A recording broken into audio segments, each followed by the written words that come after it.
नमस्कार, मैं अमित सिंह। आप लोगों का हमारे YouTube चैनल एजे शिखर में हार्दिक स्वागत है।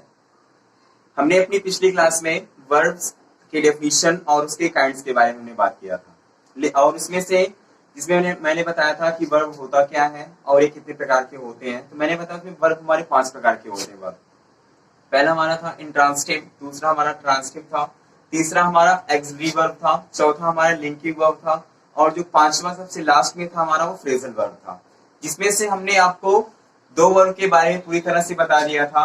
पहला हमारा इंट्रांसिटिव वर्ब और दूसरा हमारा ट्रांसिटिव वर्ब। ट्रांसिटिव वर्ब का मतलब सकर्मक होता है और इंट्रांसिटिव वर्ब का मतलब क्या होता है? अकर्मक। कहने का मतलब ये होता है कि इंट्रांसिटिव वर्ब उस वर्ब को कहते हैं कि ऐसे वर्ब जो अपने साथ में ऑब्जेक्ट को न लिए हो, वो सिर्फ और सिर्फ पूरी तरह से सब्जेक्ट पर ही डिपेंड होकर के कार्य करते हैं, हमारी क्या कहलाती है? इंट्रांसिटिव वर्ब कहलाती है। सेम इसी का अपोजिट आई मीन उल्टा इसी का ट्रांसिटिव वर्ब में होता है कि ऐसे वर्ब जो पूरी तरह से सब्जेक्ट पर डिपेंड ना हो करके अपने ऑब्जेक्ट पर डिपेंड होते हैं, वो हमारे क्या कहलाते हैं?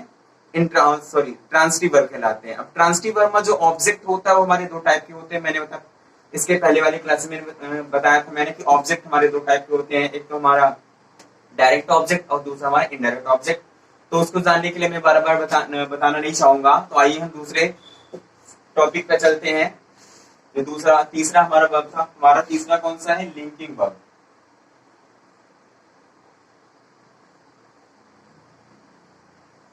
Linking verb.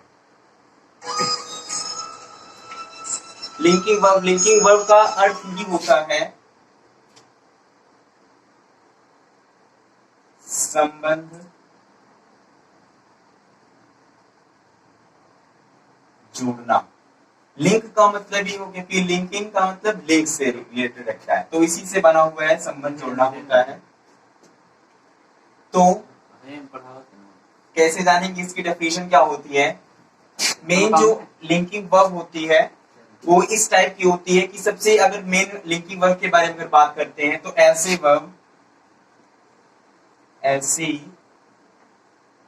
वर्ब्स कहने का मतलब जो कि सेंटेंस में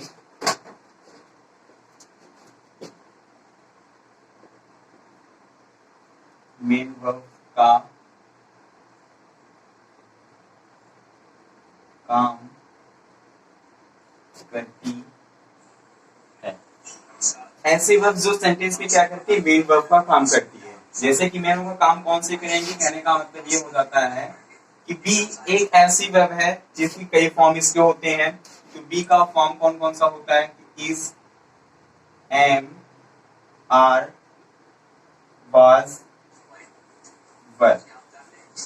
ये इज, एम, आर, वाज और वर ये जितने भी होते हैं क्या होते हैं? ये लिंकिंग वर्ब के थ्रू में आते हैं।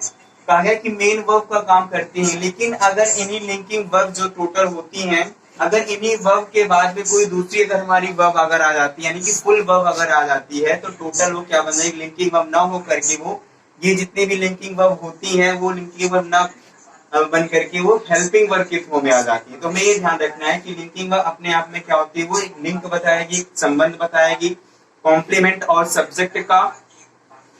लेकिन अगर इस वर्ब के बाद में हमारा कोई भी मेन वर्ब अगर आ जाता है कि फुल वर्ब अगर आ जाता है, तो वो हमारा क्या बन जाता है? ये सभी वर्ब्स क्या बन जाती है? हमारी वो हेल्पिंग वर्ब बन जाती है। बस इतना ध्यान में रखना है। तो इज, एम, आर, वाज, वर ये टोटल क्या होते हैं? लिंकिंग वर्ब के थ्रू में आती है। इज, एम, आर, वाज, वर के अलावा हमारे और भी वर्ब्स हमारी होती हैं। जैसे कौन कौन सी हमारी वर्ब होती है? लुक, गो, ग्रो, गेट,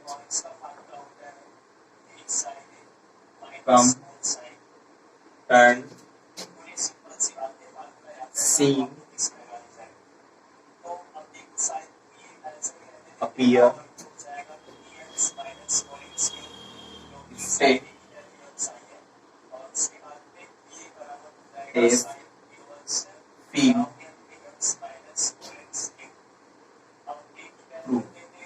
ये ऐसी वर्ब जो होती है टोटल क्या होती है? हमारी लिंकिंग वर्ब के थ्रू में आती है। लेकिन आएंगी कब? पहले हम इसके एग्जांपल्स के बारे में देख लेंगे, आफ्टर दैट इसके बाद में हम इसको देखेंगे। ये टोटल जितना मैंने लिखा हुआ है, चलिए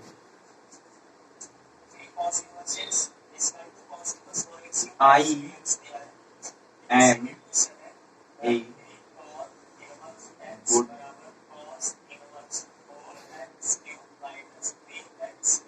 student. I am a good student. तो ये जो एम लगा हुआ है ये पर्सनली आई के लिए यूज ही होता है, एंड अगर किसी भी सब्जेक्ट के लिए नहीं यूज होता है तो ध्यान रखिएगा कि एम का जो यूज होता है स्पेशली वो सिर्फ आई के लिए ही होता है। तो आई एम अ गुड स्टूडेंट, अगर आई का जो ये मैं तो हूं लेकिन मैं कैसा हूं, अ गुड स्टूडेंट। अब इसको पूरी तरह से गुड स्टूडेंट का और आई का पूरी तरह से संबंध जोड़ने के लिए जो ये वर्ड यूज कर रहे हैं वही क्या है, हमारा लिंकिंग वर्ब बन जाता है। सेकंड क्या दिया गया, she is an old woman. She is an old woman, तो सी को क्या कहा गया है, ओल्ड वुमेन कहा गया है, लेकिन इस दोनों को लिंक करने के लिए अर्थात दोनों को जोड़ने के लिए कौन सहायता कर रहा है, हमारा इज कर रहा है। तो इज हमारा क्या हो जाएगा, वो लिंकिंग वर्ब में आ जाएगा। तो सेम ये जितना भी मैंने लिखा हुआ है, ये look, grow, grieve, gate, come, turn, ये टोटल मैंने लिखा हुआ है, इन सबका सेम वही अर्थ ना हो करके लिंकिंग वर्ब जब इसका इन सभी वर्ब का जब यूज करते हैं हम, तो इनका अर्थ सेम वही ना होकर के क्या होता है, हमेशा बिकम, अर्थात ये होने के सेंस में लिया जाता है, होने के सेंस में लिया जाएगा। ध्यान रखिएगा ये बात। अभी जो वर्ब्स होती है हमारी, ये पूरी तरह से क्या होती है, एक्शन वर्ब भी होती है और लिंकिंग वर्ब भी होती है। अब हमें ये देखना है कि एक्शन वर्ब और लिंकिंग वर्ब में कैसे पहचानेंगे। कोई सेंटेंस लिख दिया गया है कि एक्शन वर्ब उसमें लगा हुआ है और या फिर उसमें लिंकिंग वर्ब लगा हुआ, तो पहचानना कैसे है, ध्यान रखिएगा बातों को। बस ये जो मैं एक फॉर्मूला लिख रहा हूँ, उस फॉर्मूले के अकॉर्डिंग में आपको तुरंत पता चल जाएगा कि एक्शन वर्ब यहाँ पे यूज किया गया या फिर वो हमारा लिंकिंग वर्ब यूज किया गया है। तो सबसे पहले हमारा होता क्या है,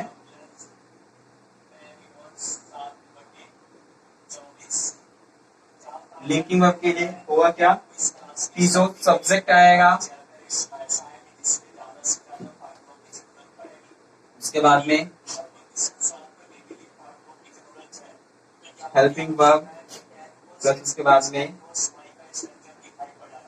मेन वर्ब,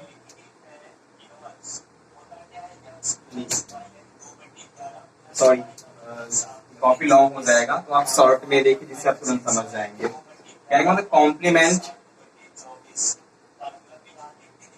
प्लस हमारा क्या है कि कॉम्प्लीमेंट के बाद जो भी आएंगे वही हमारे क्या हो जाएंगे, लिंकिंग वर्ब। लेकिन आएंगे क्या, नाउन हो सकता है हमारा, एडजेक्टिव हो सकता है। बस ध्यान रखना है कि अगर इन सभी वर्ब के बाद में हमारा कोई भी अगर नाउन आता है या फिर हमारा एडजेक्टिव आता है, तो टोटल लुक, गो, ग्रीव, गेट, टर्न, ये सब टोटल जितनी मैंने वर्ब लिखी एक्शन वर्ब टोटल क्या कहलाएगी, वो लिंकिंग वर्ब के थ्रू में आएगी। लेकिन अगर इन्हीं वर्ब के बाद में, यानी कि कहने का मतलब कह दिया गया कॉम्प्लीमेंट, उसके बाद में हमारा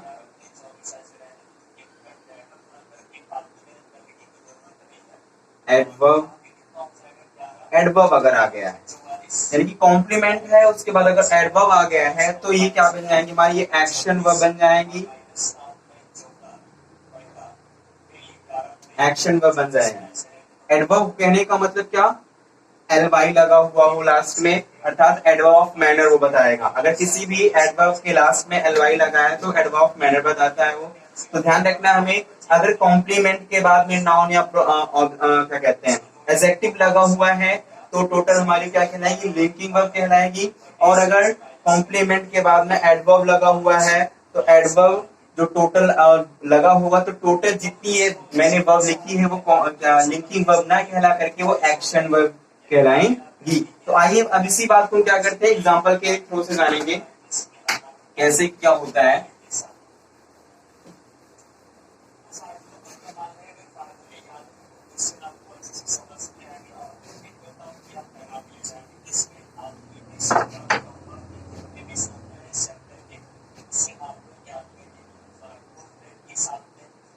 दिया गया माई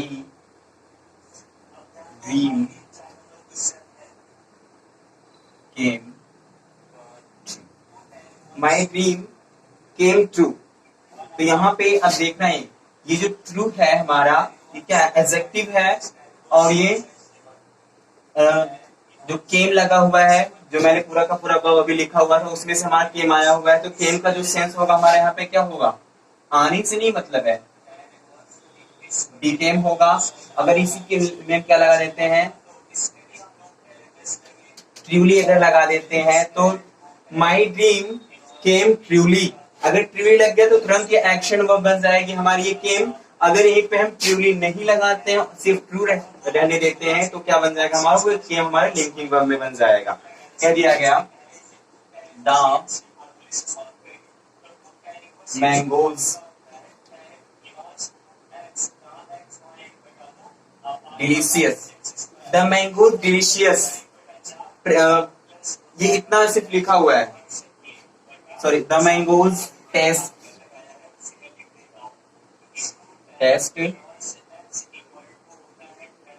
डिलीशियस।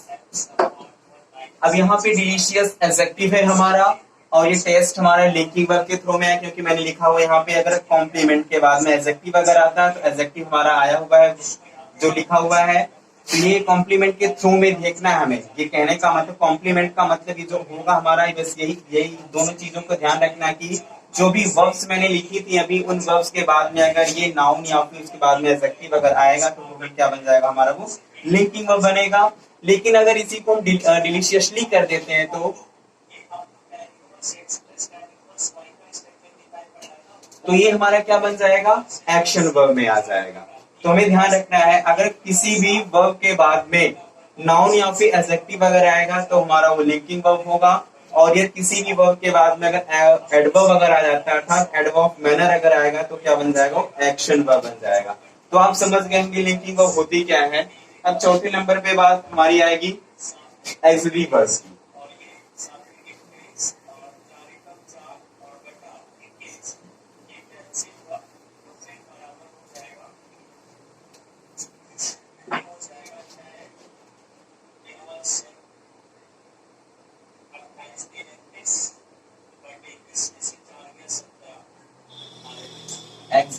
एक्सिलरी वर्ब का मतलब क्या होता है, सहायक क्रिया कहते हैं इसको, सहायक क्रिया। तो ऐसी वर्ब, इसकी डेफिनेशन होती है, ऐसी वर्ब जो कि टेंस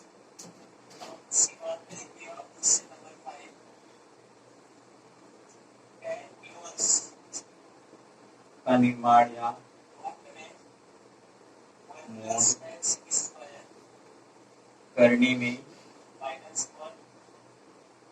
सहायता करती है। ऐसी वर्ब जो कि टेंस का निर्माण करने में, अर्थात टेंस को बनाने में जो वर्ब्स हमारी आएंगी, या फिर मोड करने का मतलब जो भी काम होगा वो कार्य के ढंग को बताने का किया जाता है, उसे क्या कहते हैं, एक्सिलरी वर्ब। अब ये जो एक्सिलरी वर्ब होता है हमारा, ये दो प्रकार का होता है हमारा। पहला है हमारा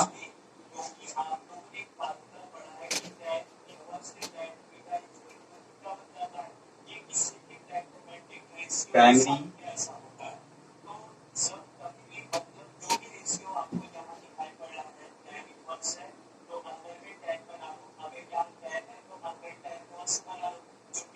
एक्सिलरी वर्ब, उसके बाद में model axillary verb, primary axillary verb और मॉडल एक्सिलरी वर्ब। अब प्राइमरी और मॉडल एक्सिलरी वर्ब दोनों में जमीन आसमान का अंतर है। ये जितनी भी वर्ब यूज की जाती है टेंस के लिए यूज किया जाता है, लेकिन इनका जो यूज किया जाता है किसके लिए होता है हमेशा, ये मोड के लिए, और इसका यूज किसके लिए होगा, टेंस के लिए होगा। अब बात करेंगे हम प्राइमरी एक्सिलरी वर्ब की।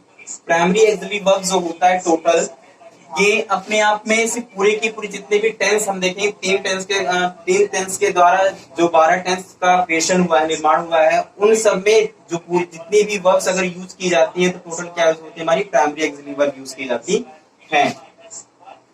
तो पहला हमारा प्राइमरी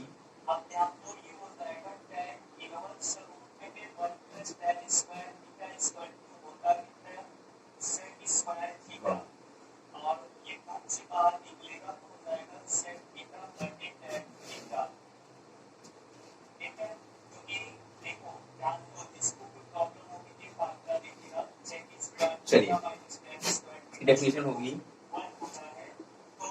जो वर्ब दूसरे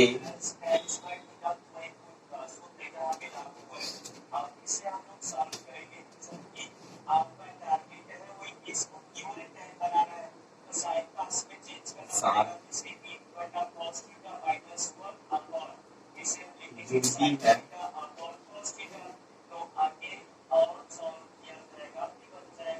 से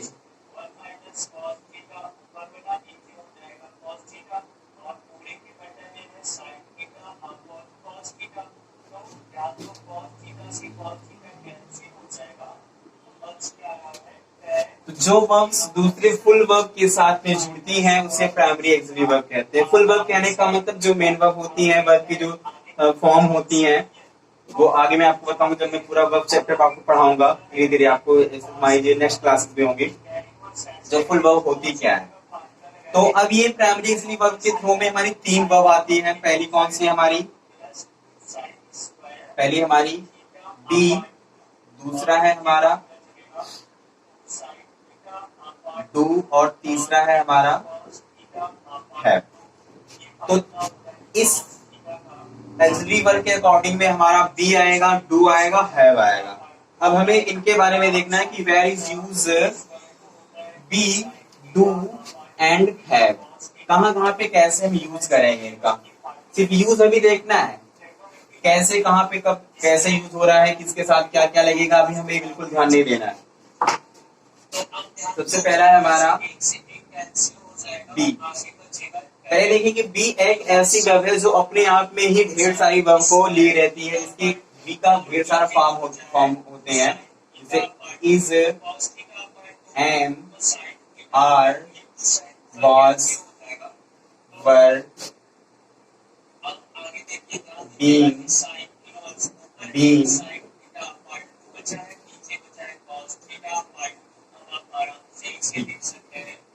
ये एक ऐसी वर्ब है जो इसके फॉर्म क्या होते हैं, ढेर सारे होते हैं। तो is, am, are, was, were, being, been और बीइंग, इन सब का टोटल जो यूज किया जाता है, यूज कहां पर होगा वो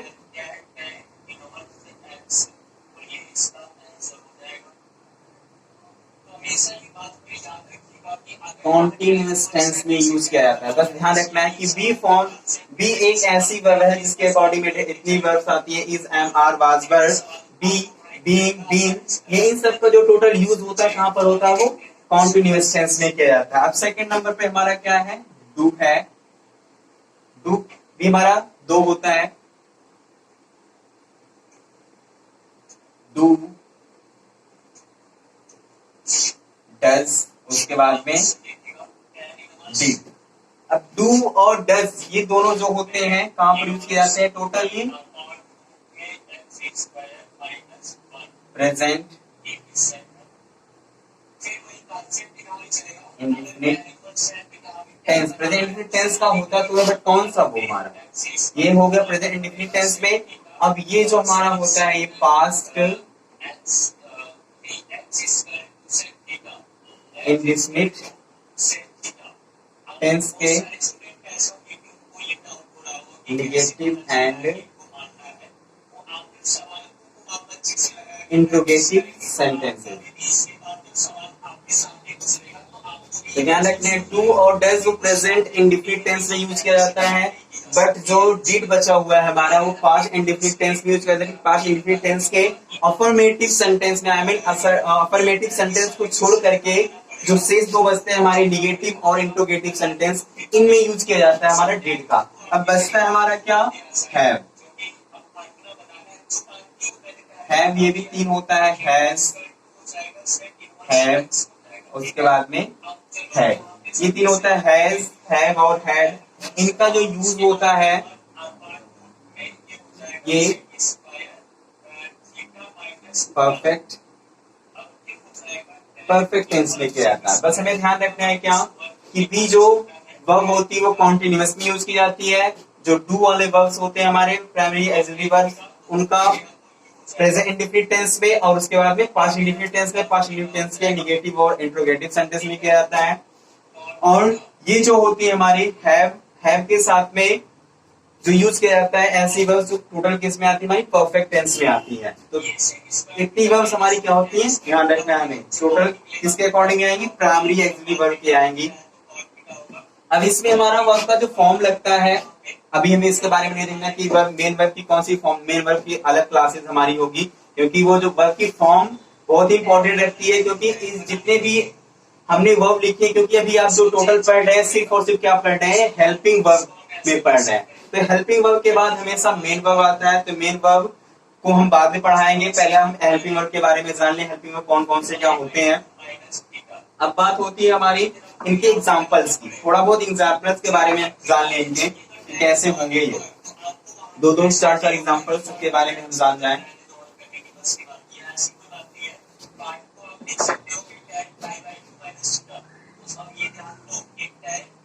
अभी हमें बिल्कुल नहीं ध्यान देना है कि कौन सा टेंस है, किस टेंस में कैसे क्या यूज होना है। बस हमें ध्यान रखना है कि अगर इनमें से कोई भी वर्ब अगर आई है तो हमारी कंटिन्यूअस होगी, अगर इन दोनों में से कोई आया तो ये डू या डज आया तो प्रेजेंट हो गया, डिड आ गया तो पास्ट इंडेफिनिट टेंस हो गया, उसके बाद में हैज हैव या हैड हो गया तो कौन सा हमारा होगा वो परफेक्ट होगा।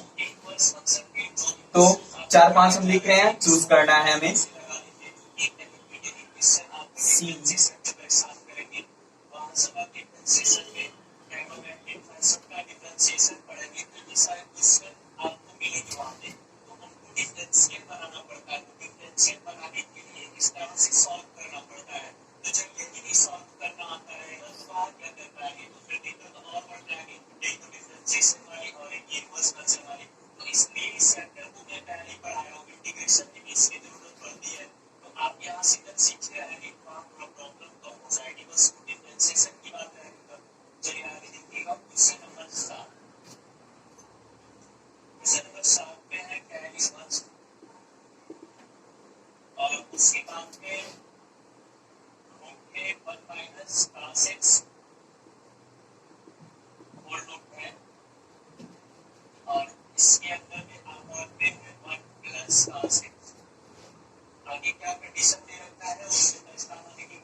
सी इज, यहाँ पे मैंने आपको 6 एग्जांपल्स लिखे हैं। हमें देखना है कि कौन कौन सी हमारी वर्ब सीरीज यूज बी वाली है, इज वाली, डू वाली या फिर हैव वाली, कौन कौन सी हमें देखना है। सी इज रीडिंग अ स्टोरी। अब इस सेंटेंस में जितना हम देख रहे हैं कि वर्ब हमारी एक्चुअली वर्ब कौन सी है इज है। अब इज हमारी जो वर्ब किसके थ्रू में आ रही है बी के आ रही है, तो किस टेंस हमारा कौन सा हो गया है कॉन्टिन्यूअस का हो गया है। Ramu was not sleeping his room. अब रामू वॉज लगा हुआ है तो वॉज भी हमारा किसका फॉर्म है बी का फॉर्म है, तो भी सेम सेंटेंस टेंस हो गया हमारा कॉन्टिन्यूअस का हो गया। उसके बाद में he does not play cricket. उसके बाद तो देखेंगे डज लगा हुआ है इसमें, अब ये डू का फॉर्म है हमारा डज, तो डज ही प्रेजेंट इंडेफिनिट टेंस को इंडिकेट कर रहा है, तो टेंस कौन सा हो गया हमारा प्रेजेंट इंडेफिनिट टेंस हो गया। उसके बाद में चौथा है हमारा you did not prove it. अब यहाँ पे डिड लगा हुआ है तो डिड लगा हुआ है, डू का फॉर्म ये भी है हमारा, तो ये किसके लिए है पास्ट इंडेफिनिट टेंस के लिए, तो किसके लिए हो जाएगा हमारा ये पास्ट इंडेफिनिट टेंस के लिए हो जाएगा। अब they have gone to Mumbai. यहाँ पे हैव लगा हुआ है तो हैव का जो फॉर्म हमारा कौन सा है हैज, हैव और हैड, इनमें से तीनों में से एक फॉर्म हम यहाँ पे सेंटेंस में आपको दिख रही होगी हेल्पिंग वर्ब के रूप में लगा हुआ है, तो हैव हमारा लगा हुआ है, तो टेंस का सेंटेंस कैसा और टेंस के रूप में कैसा हो जाएगा परफेक्ट के लिए हो जाएगा। I had completed my task, तो यहाँ पे भी हैड लगा हुआ है, ये टोटल हैड यहाँ पे भी दिया गया है, तो जितने भी मैंने बताए इसके लिए भी क्या हो जाएगा, परफेक्ट टेंस हो जाएगा। तो आप लोग समझ गए होंगे कि कैसे होता है कि एक्सिलरी वर्ब और लिंकिंग वर्ब के थ्रू में। आज के लिए इतना ही। अब नेक्स्ट क्लासेस में आपको बताऊंगा मॉडल एक्सिलरी वर्ब, क्योंकि मॉडल एक्सिलरी वर्ब जो है काफी लेंथी में है, उसके लिए हम अपनी नेक्स्ट वीडियो आपके लिए प्रोवाइड करेंगे। Thanks for watching.